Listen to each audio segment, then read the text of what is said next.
بسم اللہ الرحمن الرحیم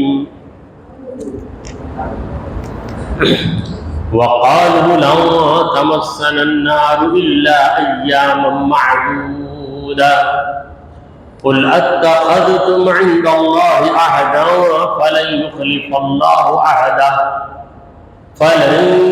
يخلف الله عهده أم تقولون على الله ما لا تعلمون صدق اللہ مولانا العظیم۔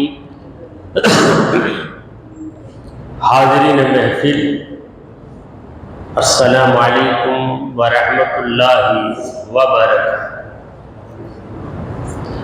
اللہ رب العزت جل وعلا کا ہم پر بے پناہ کرم ہے کہ اس نے ہمیں آقائے نامدار احمد مختار مدنی تاجدار دونوں جہاں کے سردار حضرت محمد مصطفیٰ رسول خدا صلی اللہ تعالی علیہ وآلہ وسلم کی بابرکت امت میں پیدا فرمایا۔ حضرات محترم، جس آیت مبارکہ کی میں نے تلاوت کی ہے وہ سورہ بقرہ کی 80 نمبر کی آیت ہے۔ پروردگار عالم فرما رہا ہے وَقَالُوا، ان لوگوں نے کہا، یعنی یہودیوں نے کہا، لن تمسنا النار، ہرگز ہرگز ہم کو آگ نہیں چھوئے گی، الا ایاما معدودا، مگر گنتی کے دن۔ قل، اے مصطفیٰ آپ کہیے ان سے، اتخذتم عند اللہ عہدا، کیا تم لوگوں نے اللہ سے کوئی عہد لے لیا ہے؟ فلن یخلف اللہ عہدہ، اگر ایسا ہے تو پھر اللہ اپنے عہد کے خلاف ہرگز ہرگز نہیں کرے گا۔ ہم یا تقولون، تم لوگ کہہ رہے ہو، علی اللہ ما لا تعلمون، اللہ پر جو تم جانتے ہی نہیں ہو۔ یہ اس آیت کے لفظوں کا ترجمہ رہا۔ یہودیوں کے پاس بڑے بڑے دعوے تھے، کہتے ہیں کہ جس کے دعوے بڑے ہوتے ہیں اندر سے وہ کھوکھلا ہوتا ہے، اور جس کے پاس دعوے نہیں رہتے خاموشی سے وہ اپنا کام کرتا ہے اور اس کا مقام پوشیدہ رہتا ہے، کسی کو پتہ چل جائے تب وہ اس کی قدر کرنے لگتا ہے۔ یہ جو یہود تھے، اہل کتاب تھے، یہ خود کو اللہ کے محبوب بندے کہتے تھے، اور کبھی یہ دعویٰ کرتے تھے کہ ہم اللہ کے بیٹے ہیں، اور ان کے پاس ساری بری حرکتیں تھیں۔ ان کے پاس سود خوری بھی تھی، ان کے پاس زنا کاری بھی تھی، ان کے پاس دیگر قسم کے جرائم بھی تھے۔ جب ان سے کہا جاتا کہ تم جہنم میں جاؤ گے، تب کہتے کہ جہنم میں ہم جائیں گے نہیں، اور جائیں گے بھی تو جہنم کی آگ ہم کو چند دن جلائے گا۔ یعنی ان کی ایک جماعت کہتی تھی کہ 40 دن ہم جہنم میں رہیں گے پھر نکل جائیں گے، دوسری جماعت کہتی تھی نہیں، ہفتہ بھر جہنم میں رہیں گے ہم اس کے بعد آ جائیں گے۔ اچھا، یہ ہفتہ بھر کیوں رہیں گے؟ یعنی ہفتے کو ہم نے مچھلی کا شکار کر لیا، اس وجہ سے یہ ایک ہفتہ ہم کو عذاب دیا جائے گا، جب دوسرا ہفتہ آئے گا تو ہم بچ جائیں گے۔ یہ 40 دن کیوں کہا؟ ہم نے بچھڑے کی پوجا کی 40 دن، اس لیے 40 دن ہم کو عذاب رہے گا، پھر ہم نکل جائیں گے۔ یہ ان کے خیالات تھے، ان کی خیاس آرائیاں تھیں، لہٰذا ان لوگوں نے یہ دعویٰ کیا کہ جہنم کی آگ ہمیں لگے گی بھی نہیں، اگر لگے گی تو گنتی کے چند دن لگے گی، اس کے بعد ہم بچ جائیں گے۔ گویا وہ یہ کہہ رہے تھے کہ ہم کو جہنم میں جانے کا ڈر نہیں ہے، ویسے بھی ہم جہنم میں جائیں گے تو ہمیشہ جہنم میں نہیں رہیں گے، صرف چند دن رہیں گے، پھر ہم کو نکال دیا جائے گا۔ یہ ان کا دعویٰ تھا۔ پروردگار کہتا ہے کہ اے میرے محبوب، ذرا ان جھوٹے دعوے کرنے والوں سے آپ پوچھئے، قل، اے میرے نبی آپ کہیے ان سے، اتخذتم عند اللہ عہدا، اے یہودیوں کیا اللہ کے پاس تم نے عہد لیا ہے؟ کیا کبھی اللہ نے تم سے وعدہ کیا؟ کیا یہودیوں تم جو گناہ چاہو کر لو، جو جرم کرنا چاہو کر لو، تم شرک بھی کرو، تم بت پرستی بھی کرو، تم درندگی میں بھی اتر آؤ، ہم تمہیں صرف چند دن عذاب میں رکھیں گے، پھر تم کو عذاب سے نکال لیں گے؟ کیا ایسا وعدہ اللہ نے کیا ہے؟ اگر اللہ یہ وعدہ کرتا تو اللہ کا یہ وعدہ ضرور بضرور تمہاری کتاب توریت کے اندر ہوتا، کیونکہ توریت اللہ کی طرف سے اتاری گئی کتاب ہے، مگر اس میں یہ بات نہیں ہے۔ یہ نئی بات تم لوگوں نے کہاں سے لائی؟ کیا لوگوں کو دھوکہ دے رہے ہو؟ سنو، کیا بتاؤ، کیا تم نے اللہ سے عہد لیا؟ اگر عہد لے لیا ہے تو سنو، اللہ کبھی عہد شکنی نہیں کرتا۔ اللہ تعالی عہد شکنی نہیں کرتا، یعنی عہد کو اللہ توڑتا نہیں۔ جو وعدہ اللہ نے کر دیا اس کو مولا ضرور بضرور نبھاتا ہے۔ ان اللہ لا یخلف المیعاد، بے شک اللہ وعدہ خلافی نہیں کرتا۔ چونکہ وعدہ خلافی انسان کرتا ہے تو دو وجہ سے کرتا ہے۔ ایک وجہ اس کی کمزوری ہے، وعدہ کرتا ہے مگر نبھا نہیں سکتا۔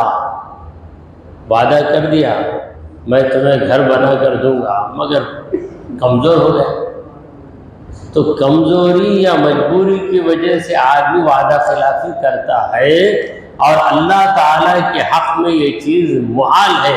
اللہ تعالیٰ نہ کمزور ہے، اللہ تعالیٰ نہ مجبور ہے۔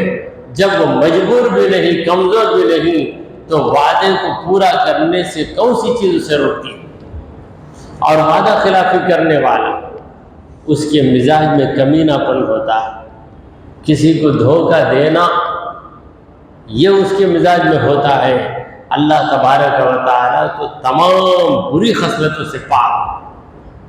اللہ تعالیٰ کسی بندے سے وعدہ کر کے پھر اسے وعدے کے خلاف کر کے ستانا یہ اللہ کی شان ہے۔ اور وعدہ خلافی کرنے والا یہ اعتبار سے جھوٹا ہوتا ہے۔ وعدہ کر دیا کہ میں اس تاریخ کو تمہیں 10,000 دوں گا، تمہارا کوئی بھی کام کرا، امید پہ غریب آیا تو کہا وعدہ کیا تھا، مگر یہ ضروری نہیں کہ جو کیا وعدہ میں وہ نبھاؤں۔ یہ انسان بول سکتا ہے کمزوری کی وجہ سے، کمینے پن کی وجہ سے، مگر اللہ تبارک و تعالیٰ کبھی وعدہ خلافی نہیں کرتا۔ لہذا اے میرے پیارے پیغمبر، آپ ان یہودیوں سے پوچھئے، تم لوگ یہ جو دعویٰ کرتے ہو کہ ہم چند دن جہنم میں رہیں گے، پھر جہنم سے ہم کو رہائی مل جائے گی، یہ وعدہ تم سے کس نے کیا بتاؤ؟ اگر اللہ نے کیا ہے تو اللہ ضرور نبھائے گا، مگر اللہ نے ایسا وعدہ کیا ہی نہیں۔ ام تقولون علی اللہ ما لا تعلمون، بلکہ تم لوگ تو اللہ پر ایسی بات کر رہے ہو جو تم جانتے ہیں۔ اللہ تبارک و تعالیٰ کے بارے میں ایسی بد احتیاطی، اللہ تعالیٰ کے بارے میں کچھ بھی بولنا ہے تو سوچ کر بولنا ہے، کیونکہ اللہ کی شان میں بے ادبی ہو جائے تو آدمی کافر ہو جاتا ہے۔ کہاں ہوئے بعض لوگ زندگی میں کفریہ کلمہ بکتے ہیں، کہاں ہوئے انہیں آسمان پر ہی دیکھتے رہتا، زمین میں آنے سے ٹائم نہیں ملتا۔ ایسی بات مشرکوں کے ساتھ ملنے کی وجہ سے مشرکانہ باتیں مسلمانوں کے اندر بھی آ جاتی۔ کبھی جھگڑے میں بولتے مشرک بولتا خدا آیا بھی تو میں نہیں مانوں گا، یہ مسلمان اس کی باتیں سن سن کر اس کے بھیجے میں چڑھ جاتے ہی بتا کون بولے بھی تو نہیں مان رہا، اللہ بولے بھی تو نہیں مان رہا، بولا کافر ہو گئے، اللہ بولے تب بھی نہ مانوں گا تو اس کا کیا مطلب ہوا؟ کیا تیری طاقت اللہ کی طاقت سے بڑھ کر ہے؟ کیا تیرے اندر ہمت ہے کہ تو اللہ تعالیٰ کی نافرمانی کرے؟ پھر کیوں کہہ رہا ہے اللہ کر بولا بھی تو نہیں مانوں گا، تو یہ کفر ہے۔ تو اللہ تعالیٰ فرماتا ہے یہ لوگ اللہ کے بارے میں ایسی باتیں کرتے ہیں جن باتوں کے بارے میں انہیں علم ہی نہیں۔ بلا کیوں نہیں؟ انہوں نے دعویٰ کیا کہ کوئی مجرم ہوگا تو جہنم میں جائے گا، جلے گا، مگر یہودی مجرم ہوگا تو اس کے لیے الگ ہی قانون۔ کیا قانون ہے؟ چند دن رہ کر نکل جائے گا۔ اکثر یہودی تو کہتے ہیں کہ ہم ہفتے کو جائیں گے تو دوسرا ہفتہ آنے سے پہلے ہم نکل جائیں گے، کیونکہ اللہ ہم کو 2 ہفتے نظر آئے گا۔ اگر منگل کے دن گئے تو دوسرا منگل آنے تک نکل جائیں گے، کیونکہ اللہ تعالیٰ 2 منگل ہم کو نہیں جلائے گا۔ یہ ان لوگوں کا نظریہ، اور یہ نظریہ خود ساختہ نظریہ ہے، خود ساختہ۔ انہوں نے خود ہی یہ نظریہ کریٹ کر لیا۔ تو اللہ کہتا ہے کہ ایسا نہیں۔ من کسب سیئۃ، جو شخص معمولی برائی بھی کمائے، جو شخص برا کام کرے گا، وَأَحَاطَتْ بِهِ خَطِيئَتُهُ، اور اس کی خطا نے اس کو گھیر لیا۔ غلطی کب گھیر لیتی ہے؟ جب آدمی ایک سے غلطی بار بار بار کرتا ہے تو غلطی اسے گھیر لیتی ہے، اس طرح گھیر لیتی ہے کہ وہ غلطی سے باہر آنا چاہتا ہے مگر باہر آ ہی نہیں سکتا۔ اس طریقے سے غلطی اسے گھیر لیتی ہے۔ جس کی یہ نوبت ہو گئی، غلطیوں پہ غلطیاں کر رہا ہے، پھنس رہا ہے مگر پھر وہی غلطی کر رہا ہے، فَأُولَٰئِكَ أَصْحَابُ النَّارِ، تو وہ لوگ بھی جہنم میں جانے والے ہیں۔ یعنی اے یہودیوں، تم یہودی رہو یا کسی بھی اور قوم میں پیدا ہوئے ہو، اگر تم نے برا کام کیا ہے تو تمہیں تمہارے برے کام کی سزا ضرور بضرور مل کر ہی رہے گی۔ یہ اللہ نے واضح کہا۔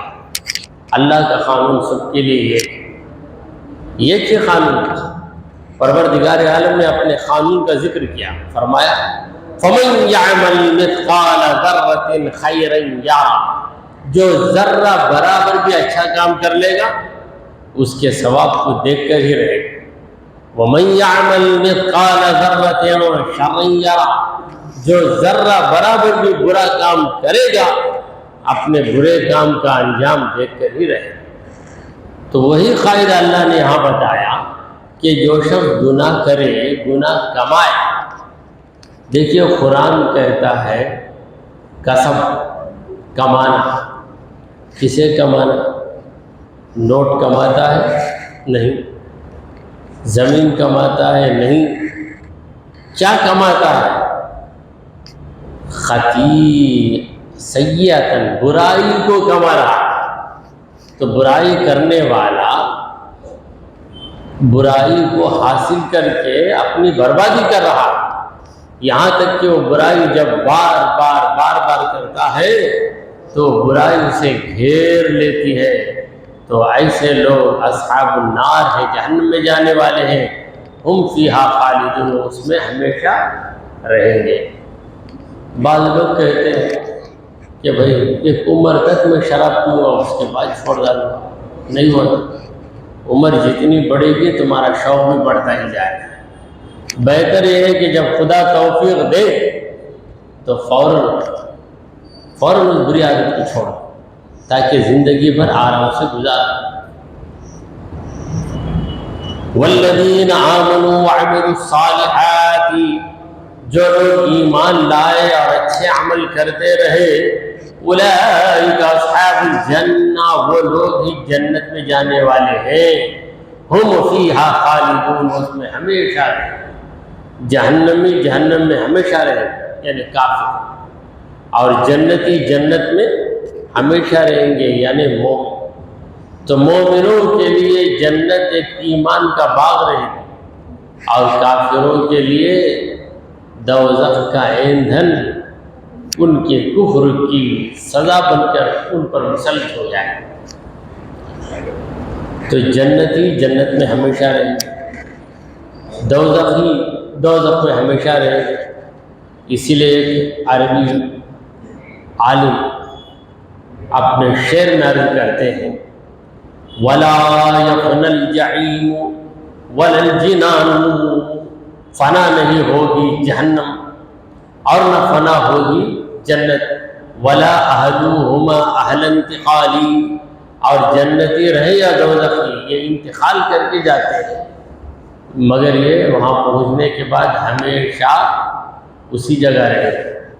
تو جنتی جنت میں رہے گا، کوئی جنت سے اسے نکالنے والا نہیں ہے، کیونکہ اللہ تعالیٰ جنت میں ایک گھر کسی کو دے گا تو اس گھر کی باقاعدہ رجسٹری ہو چکی ہوگی، سب کو بتا دیا جائے گا کہ یہ گھر یہ بندے کو ملا ہے، یہ محل یہ بندے کو ملا ہے، کوئی دوسرا وہاں جا نہیں سکتا۔ تو آیت ختم ہوئی، سورہ البقرہ کے 9 پارے ختم ہو گئے، اب 9 رکوع ختم ہو گئے، سورہ بقرہ کا 9واں رکوع ختم ہو گیا۔ اب اس کے بعد نیا مضمون شروع ہو رہا ہے۔ وَإِذْ أَخَذْنَا مِيثَاقَ بَنِي إِسْرَائِيلَ، یاد کرو جب ہم نے بنی اسرائیل سے ایک عہد لیا۔ اللہ تعالیٰ فرماتا ہے کہ بنی اسرائیل سے ہم نے ایک عہد لیا، لا تعبدون الا اللہ۔ پہلا عہد کیا تھا کہ اے اہل کتاب، اے بنی اسرائیل، تم لوگ اللہ کے سوا کسی کی عبادت نہیں کرو۔ اس وعدے پہ قائم رہو، یہ پہلا وعدہ ہے۔ مگر یہود اس زمانے میں کہاں قائم رہے، بچھڑے کی آواز کو سنا تو بچھڑے کی پوجا کر دی۔ راستے میں انہوں نے دیکھا کہ مشرکین خداؤں کو تیار کر کے کھیل رہے ہیں، ناچ رہے ہیں، تو موسیٰ علیہ السلام سے کہا کہ اے موسیٰ اجعل لنا الہا کما لہم آلہہ، اے موسیٰ علیہ السلام ان لوگوں کے کئی خدا ہیں، ہم کو یہ خدا سے مقرر کر دیجیے، یعنی گڑی بنا کر دیجیے، اسے ہم خدا مان کر اس کی ہم عبادت کریں۔ کیسے احمق لوگ! تو اللہ تعالیٰ نے بنی اسرائیل سے ایک عہد لیا، اور وہ عہد بڑا پکا عہد ہے، لا تعبدون الا اللہ، اللہ کے سوا تم لوگ کسی کی عبادت نہ کرو۔ یہ پہلا حکم ہے، اللہ ہی کی عبادت کرو، اللہ کو معبود مانو، اللہ کے سوا کوئی عبادت کا حقدار نہیں ہے، یہ عقیدہ ہمارے دل میں راسخ ہو جائے۔ وَبِالْوَالِدَيْنِ إِحْسَانًا، اور دوسرا حکم یہ ہے کہ ماں باپ کے ساتھ اچھا سلوک کرو۔ یہ احسان کا معنی ہے کسی کام کو اچھے طریقے سے انجام دینا۔ وَبِالْوَالِدَيْنِ إِحْسَانًا، ماں باپ کے ساتھ اچھا سلوک کرو۔ دیکھیں ماں باپ بہت بڑی نعمت ہے، خدا کا تحفہ۔ جن کے ماں باپ زندہ ہیں وہ ماں باپ کی خدمت میں لگ جائے، ماں کی دعائیں تو نہ ہونے والا کام بھی ہو جائے۔ اگر ماں کی دعا نہیں ہے تو ہر جگہ خطرہ ہی خطرہ ہے۔ تو یہاں پر اللہ تعالیٰ نے اپنی عبادت کا حکم دیا۔ اپنی عبادت کے بعد سب سے پہلے جس بات کا حکم دیتا ہے وہ کیا ہے؟ ماں باپ کے ساتھ اچھا سلوک کرو۔ غور کیجئے ہم میں سے جو بھی یہاں ہے، ہماری اصل کیا ہے، ہماری اوریجن کیا ہے، ہم آئے کہاں سے ہیں؟ ہمارے ماں باپ کی وجہ سے ہم آئے۔ تو ہم پر پہلا احسان ہمارے ماں باپ کا ہے۔ اللہ تبارک و تعالیٰ خود حکم دے رہا ہے کہ وَبِالْوَالِدَيْنِ إِحْسَانًا، اے بنی اسرائیل ماں باپ کے ساتھ اچھا سلوک کرو، وَذِّي الْقُرْبَىٰ اور رشتہ داروں کے ساتھ، وَالْيَتَامَىٰ یتیموں کے ساتھ، وَالْمَسَاکِینِ مسکینوں کے ساتھ، ان تمام لوگوں کے ساتھ اچھا سلوک کیا کرو۔ تو یتیم ہے تیری کیا ویلیو، تو مسکین ہے تیری کیا حیثیت، اس طرح مت کہو، کیونکہ برا وقت ہر انسان پہ آ جاتا ہے۔ وَقُولُوا لِلنَّاسِ حُسْنًا، لوگوں سے ہمیشہ اچھی بات کرتے رہو۔ یہ عہد اللہ تبارک و تعالیٰ نے بنی اسرائیل سے لیا ہے۔ وَقُولُوا لِلنَّاسِ حُسْنًا، لوگوں سے ہمیشہ اچھی بات کیا کرو۔ وَأَقِیمُوا الصَّلَاةَ، نماز کو قائم کرو۔ وَآتُوا الزَّکَاةَ، زکوٰۃ کو ادا کیا کرو۔ ثُمَّ تَوَلَّیْتُمْ، پھر اے بنی اسرائیل تم لوگ پلٹ گئے، إِلَّا قَلِيلًا مِّنْکُمْ، مگر تم میں سے بہت کم لوگ تھے جو عہد پر قائم رہے۔ وَأَنْتُمْ مُعْرِضُونَ، تم تو منہ پھیر کر چلے۔ تو اللہ تعالیٰ نے عہد لیا، مگر یہودی اس عہد کو اپنانے سے پہلے عہد ہی کا انکار کر دیتا ہے اور عہد سننے کے لیے تیار ہی نہیں۔ تو اللہ نے کس بات کا عہد لیا؟ یہودیوں سے عہد لیا، مگر ہمارے لیے بھی وہ سارے احکام منطبق ہوتے ہیں۔ تو پہلا حکم کیا ہے؟ صرف اور صرف اللہ کی عبادت، اللہ کے ماں سوا کسی کی عبادت نہ کرو، نہ زمینی مخلوق کی نہ آسمانی مخلوق کی۔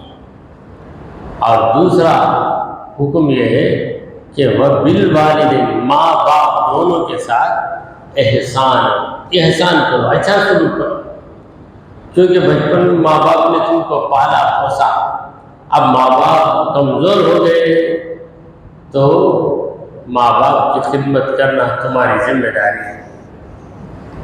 وَذِي الْقُرْبَىٰ، اور رشتہ دار اگر کوئی محتاج ہے تو اس کی بھی مدد کرو۔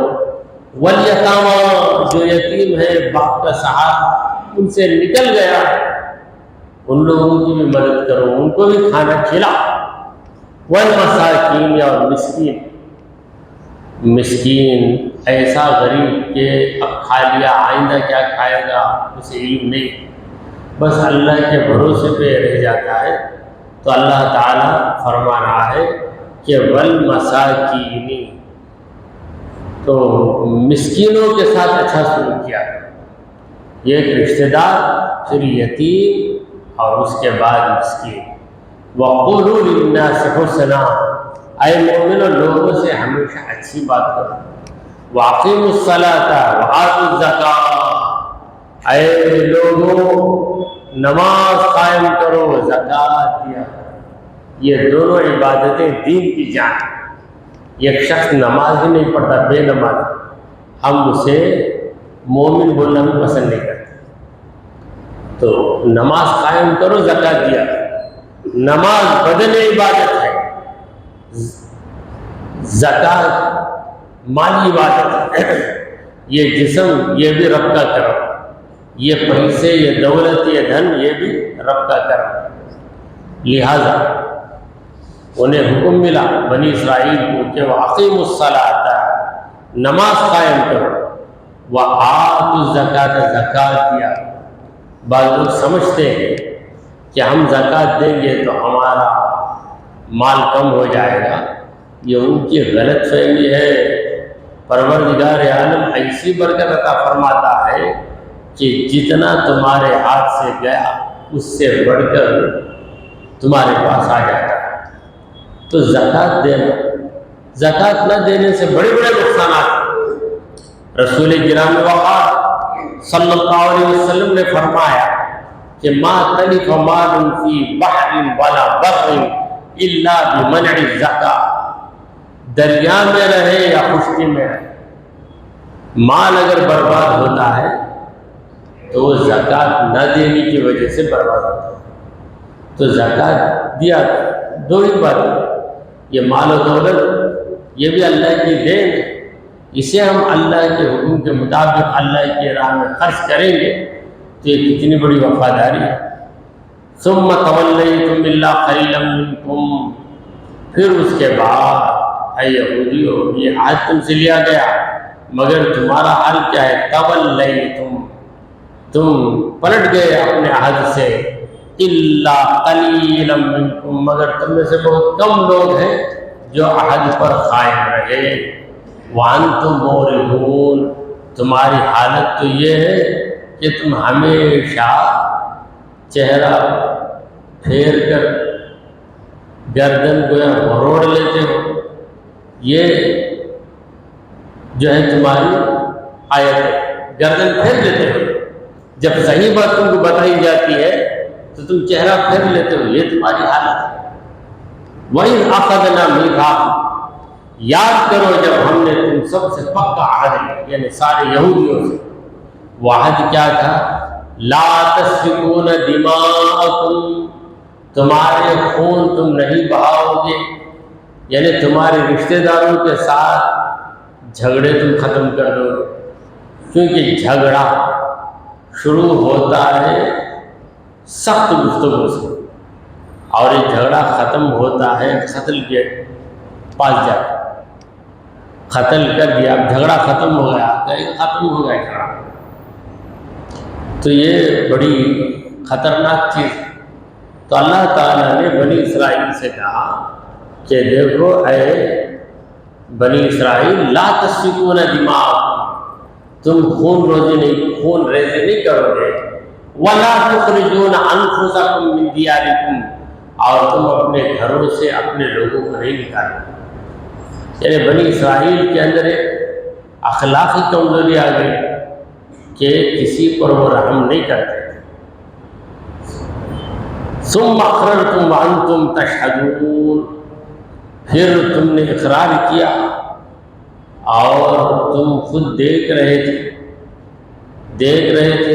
کیا کیا حرکتیں تمہارے لوگ کر رہے ہیں۔ اللہ تبارک و تعالیٰ خون بہانے سے منع کر رہا ہے مگر وہ وہی کام کر رہے ہیں۔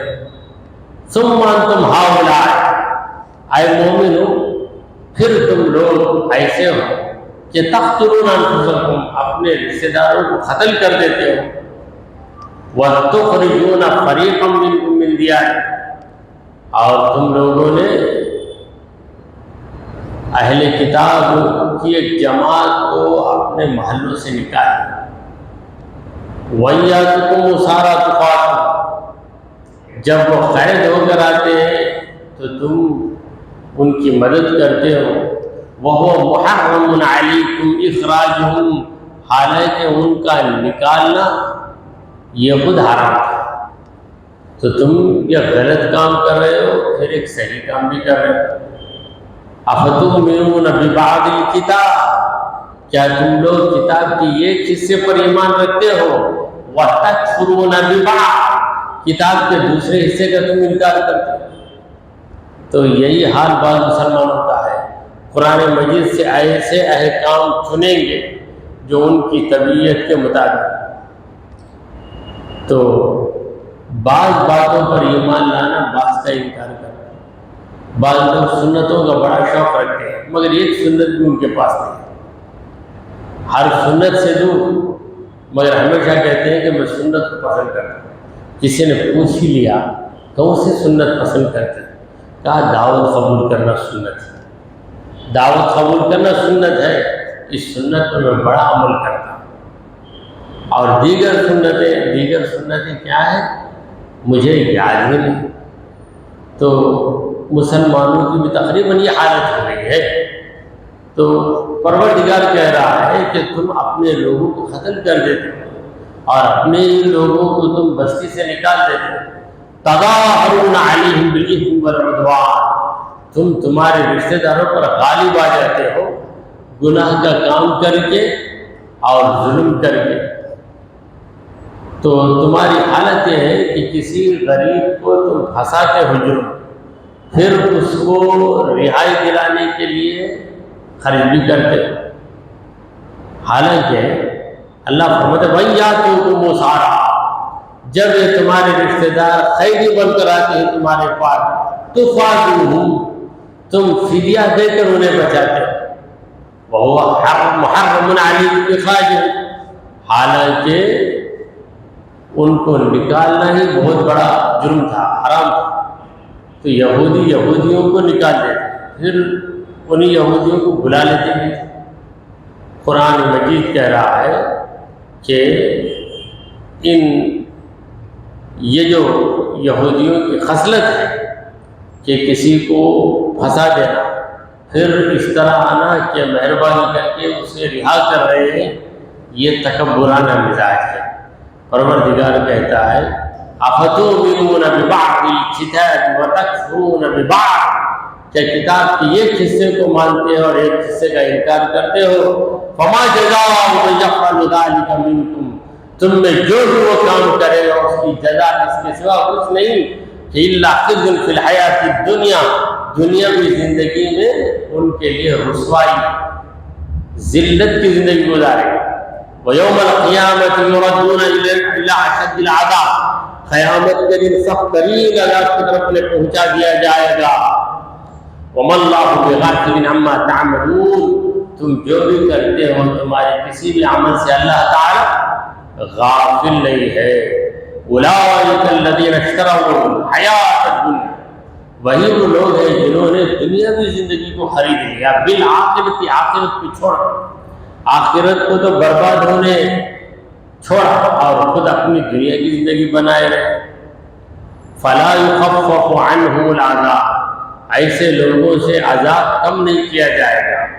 وَلَا هُمْ يُنصَرُونَ، اور نہ ہی ان کی مدد کی جائے گی. یعنی یہودیوں نے دنیا کو اپنایا، آخرت کو چھوڑ دی، تو ان کی سزا کیا ہے کہ ان سے عذاب کو کم نہیں کیا جائے گا اور انہیں ان کی مدد بھی نہیں کی جائے گی. تو سورہ بقرہ کے 86 آیتیں ہو گئی. دعا کیجیے کہ پروردگار ہم نے جو کچھ کہا اور سنا اسے قبول فرمائے. اے اللہ ہمارے گناہوں کو معاف فرما، ہماری خطاؤں کو درگزر کر دے. اے پروردگار جھوٹ، غیبت اور کینے سے ہمیں پاک فرما دے. اے اللہ ہمیں تیرے دین پر استقامت نصیب فرما، ہمارا خاتمہ ایمان کی حالت میں فرما. وصلی اللہ تعالی علی خیر خلقہ سیدنا و مولانا محمد وعلی آلہ و اصحابہ اجمعین.